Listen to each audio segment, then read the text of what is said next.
Okay, we're just putting the pin set back together now. I'm just going to show you what's most important, because the pin set, if I showed you how to remove it, it's a little difficult, but just watch a few YouTubes on it.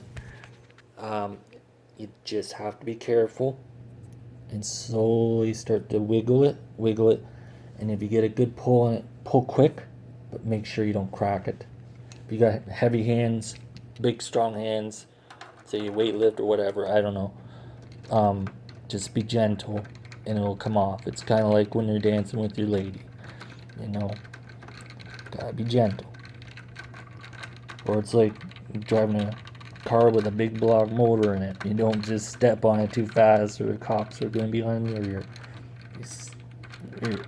it's gonna be in the ditch, or either way, it's not fun. Unless you got that open road. Anyways, so as you see me do that, I didn't put too much down. Didn't put it deep in. I didn't try to lock it into place. And that's what you do not want to do. So all these screws, you want them nicely put in, but not like you're building an engine block or something. You just want to make sure that everything comes off gently. It's just on, but it's not on. Sorry. Okay, we're just gonna give it a run here. I got one of my favorites here, Double Dragon 2. I just gotta get it out of my Nintendo case. It's over there. Check it right now. See that? That's what you want. See? Things up and running. So I'm just going to do a little run. I know I shouldn't put it on the floor. Actually, what I'll do is, here, hockey binder to the rescue. So we'll take the hockey binder. Yeah, we'll just put the hockey binder underneath. And we'll just run the Nintendo on the hockey binder. So there you go. So any of you want to be upset that I had it on the carpet when it's not anymore. Some people say it's not good to run consoles on carpets, and I agree with that. You can conduct, if you got a spark, anything.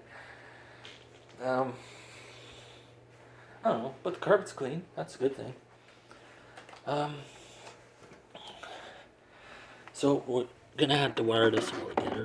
Oh gosh. Double Dragon 2. Woohoo! Love this game. Got a bunch of Castlevania in there, Contras, Batman, Bomberman. Got all 3 Castlevanias. I love my Castlevania.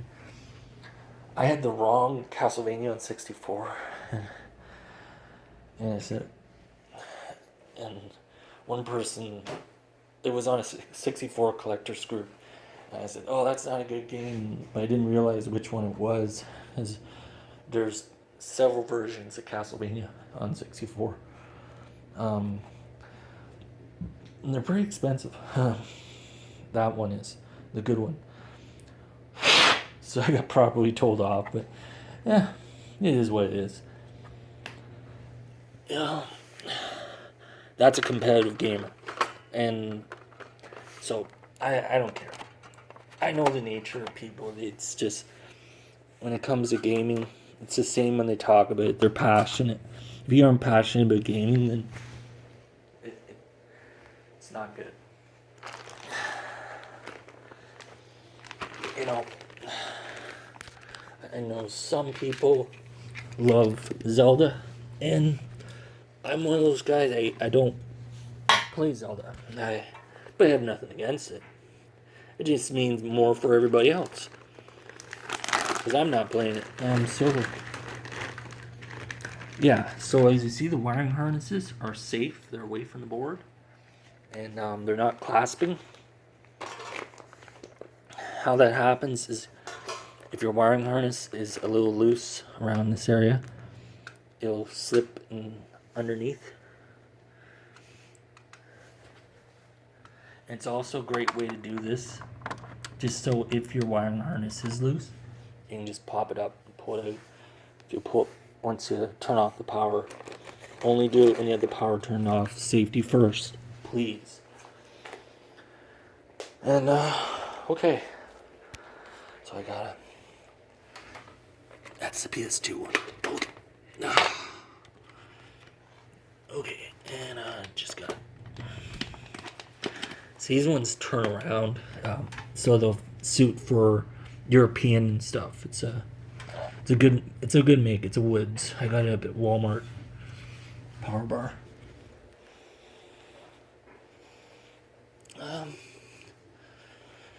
So here's what I'm gonna do. Put the AVs into it before we give it power. I should have blew on the cart, but I know the cart's clean. So I'm going to play chance on it and see if it runs without. Let's see if I got it right. Yep. I haven't forgot yet. I know it's a heavy one, but okay. We'll just throw that around. Just gotta unloop it. It's been sitting in that bag for a little bit. 3 weeks, and then I gotta get my colored cables. I was watching the Dukes of Hazzard. I enjoy the Dukes of Hazzard. It's a good wholesome show. I think that's why my favorite muscle car is a 68 Dodge Charger. And they use 68s sometimes, so it was hard to tell because they pop out the side lights, and those are my favorite part of the car. Side turning signals, the hood turning signals. There was a lot of great style in the 50s, 60s, 40s, 30s.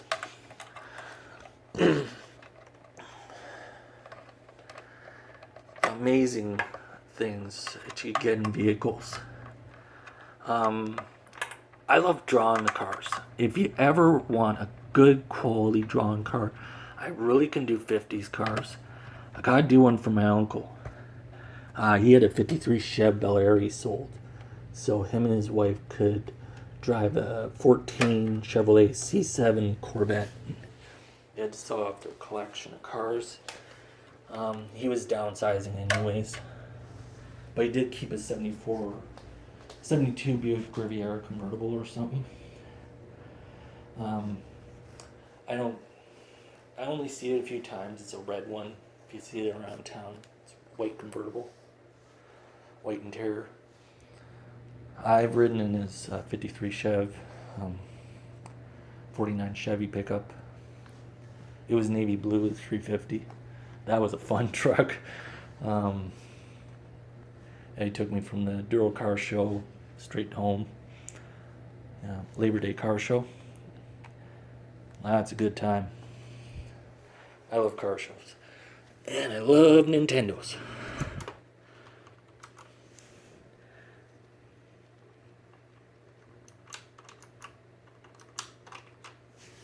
It's weird.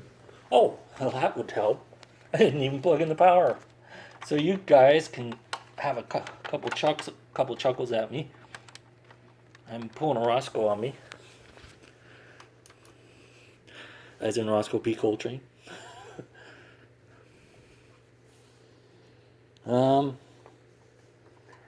Yeah,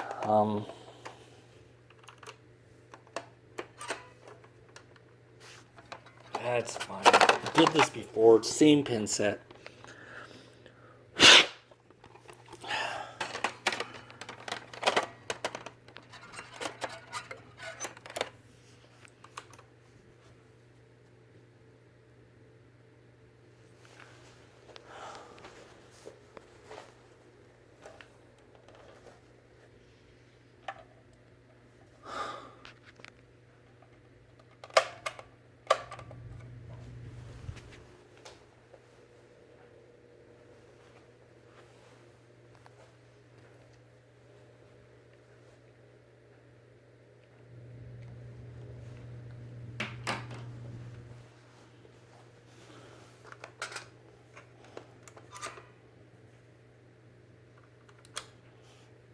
Yeah. That's the only thing when you do the pin sets in them. It just takes a while for them to reset.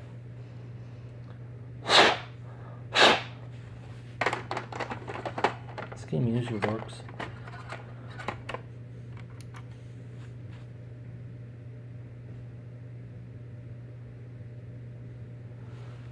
Unless I got my switch set up along my switch box.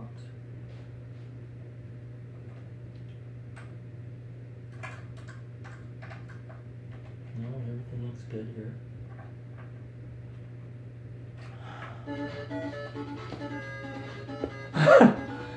Oh geez, that switch box is crazy. I'm telling you, that thing is possessed. Yeah, it works. There you go. So your pin set's set, and I'm the biggest freaking. I'm the Roscoe sometimes when I'm fixing these systems. That's weird. Pound! That's my best Stewart impersonation. You know, you gotta have a sense of humor. I don't know even how it's doing that. It must have did a cross slap. What I mean by it relayed its power over here. You see what it did? I pulled the PS2. And see, it's in switch 2. I think this is kind of a weird one. That is the funkiest thing I ever seen. Yeah. This is my all-time favorite game. And look how better your graphics are. So, now that we're over the nervous sweats and, you asked out the hot girl at the date, we're ready to go. My best Jack Nicholson impersonation. Yeah, I'll have to get that switch box checked out. That's why I'm trying to switch over to emulators, but trying to get an NES emulator. That was hilarious. I pretty much hotwired my system to life. Yeah, but you see how effective that is? Just boil water on your pins and you're good to go. It's pretty loud. It's almost 10 o'clock, so I'm just home. If I can read. But my neighbor, he grew up during the era of Nintendo. It's actually, I got a spare controller. If he wants to come downstairs, we can play. We can team up and go like level 10 or 20. I can get to the Mansion of Horror, so I'll just be honest with you. Like, oh. Sorry, my hands. Adrenaline's pumping.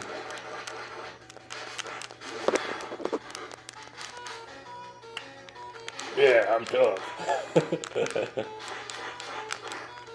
A good little tear. Yeah, so everything's working here. It is. Yeah, and so since we got everything going, I don't know if I should show you assembly because I showed you how to take it apart. I can. I'll do a separate video on that. But this is the fun part of the video, so yeah. Ooh, I remember these were the toughest when I first started playing this game, but then I think it's because they're women. I didn't like it. I didn't like that part. So always remember, don't ever hit a woman. Just don't. It's wrong. So there's what you got. You just and I think that's why I didn't like it. There we go. So that's a good little game. I love this game. It was one of the first Nintendo games I played. Oh, I got my butt whooped.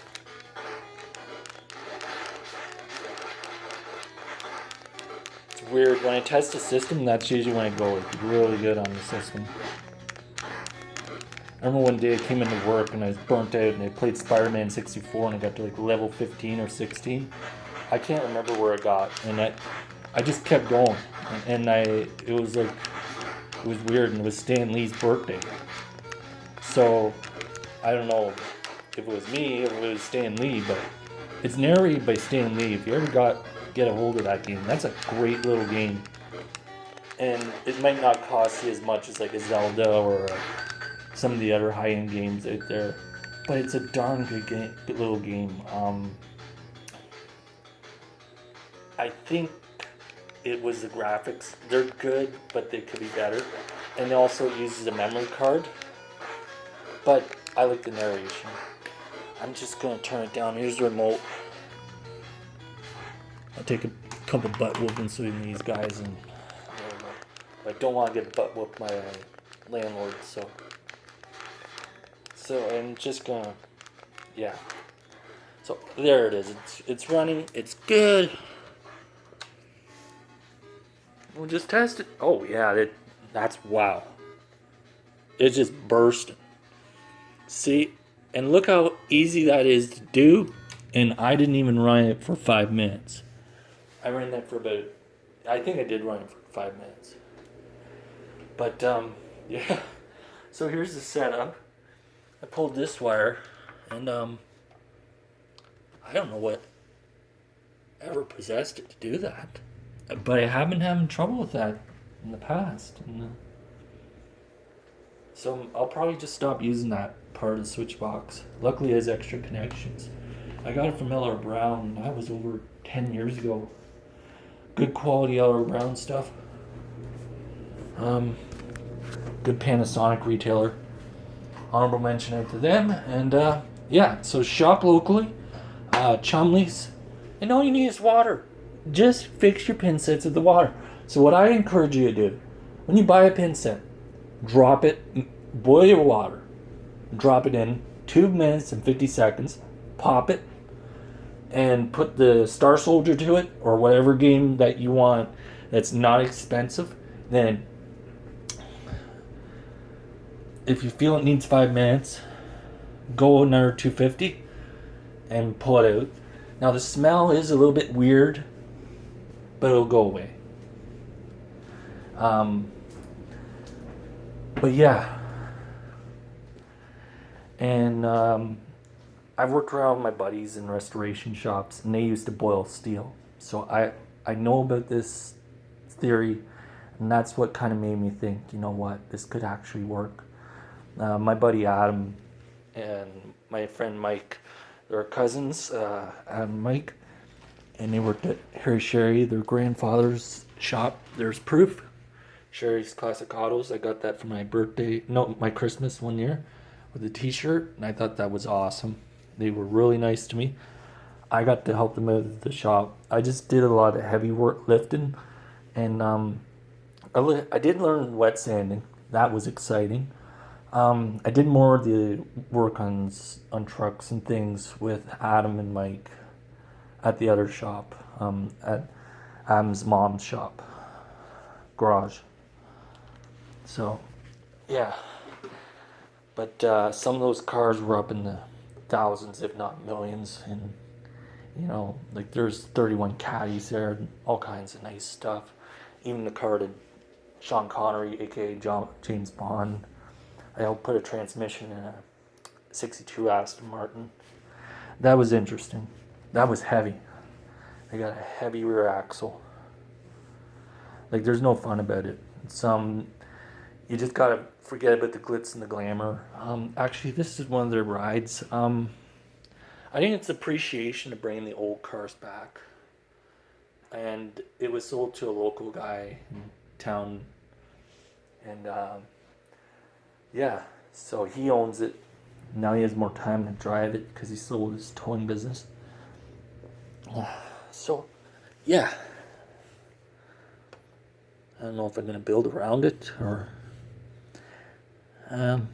yeah, that's what I'll do. So, I'll do a separate video. This is running 20 minutes. Sorry, when I see a Nintendo game, I just got to play. You know how it is. So I'm going to unplug this system, and here's proof. And that was interesting.